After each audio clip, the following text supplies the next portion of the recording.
જય શ્રી કૃષ્ણ. વિષ્ણુ ભગવાનની જય. રાધે રાધે.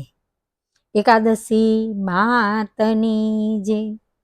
યોગીની એકાદશીનું વ્રત સામરવાથી અને કરવાથી 88,000 બ્રાહ્મણોનું ભોજન કરાવ્યાનું પુણ્ય મળે છે અને મોક્ષ પણ થાય છે. આ એકાદશી કરવાથી રક્તપિત્ત થયો હોય તે મટી જાય છે.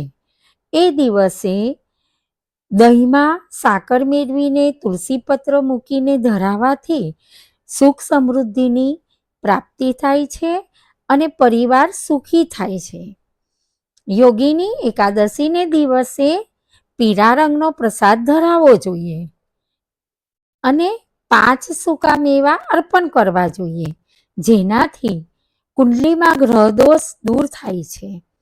એકાદશીના દિવસે વ્યતિપાતનો યોગ પણ થાય છે, તો એ વ્રત કરવાથી વ્યતિપાત પણ આપણને ફળ આપે છે.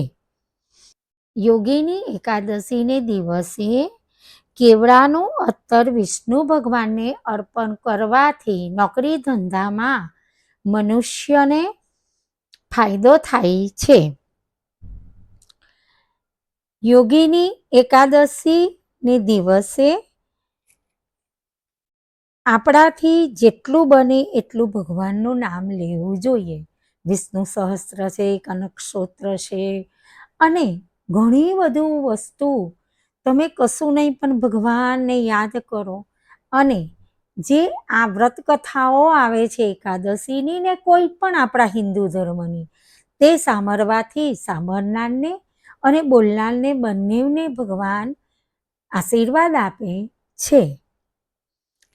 એક દિવસ એવું થયું કે કુબેર ભંડારીજી શિવ ભક્ત હતા અને રોજ શિવજીને ફૂલો ચડાવતા હતા.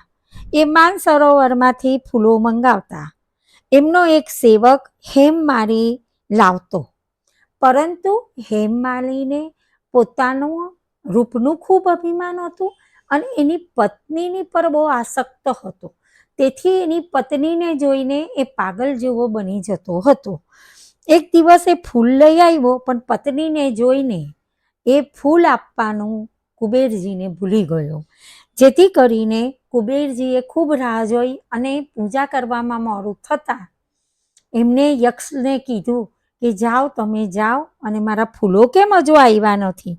ત્યારે ખબર પડી કે યક્ષો દ્વારા ખબર પડી કે હેમમાલિની એની પત્ની હાથે ખૂબ જ રમણ ક્રિયામાં છે અને તેથી કુબેરજીએ શ્રાપ આપ્યો કે જા, તારું આખું શરીર કોળિયું થઈ જશે અને પત્નીનો વિયોગ થશે. ત્યાર પછી એવું જ બન્યું. એના શ્રાપથી એનું બધું રૂપ રંગ જતું રહ્યું અને પત્નીનો વિયોગ થઈ ગયો. આ બાજુ તો ચાલતા ચાલતા એક દિવસ એક મુનિ મહિલા અને એ મુનિએ કીધું કે જો હવે આવી રહી છે એકાદશી, એને યોગીની એકાદશી કહેવામાં આવે છે. તું જો શ્રદ્ધાપૂર્વક આ વ્રત કરે તો તારું શરીર તેજ પાછું આવશે. હેમમાલીએ તો પોતે આ વ્રત કર્યું અને આ વ્રત કરવાથી ભગવાન પ્રસન્ન થઈને તરત જ એને તેજવાળું રૂપ વધારે સુંદર વધારે થઈ ગયો અને એની પત્ની પણ પાછી મળી ગઈ એને. કુબેરજી પાસે એ તો આવ્યો ત્યારે કુબેરજીએ કીધું, મેં તો તને શ્રાપ આપ્યો હતો, તું કેવી રીતે મુક્ત થયો? ત્યારે હેમમાલીએ કીધું કે મેં તો યોગીની એકાદશીનું વ્રત કર્યું છે અને આ એકાદશીનું વ્રત કરવાથી મને આ આશીર્વાદ ભગવાનના મળ્યા છે. તો આપણે સૌ પણ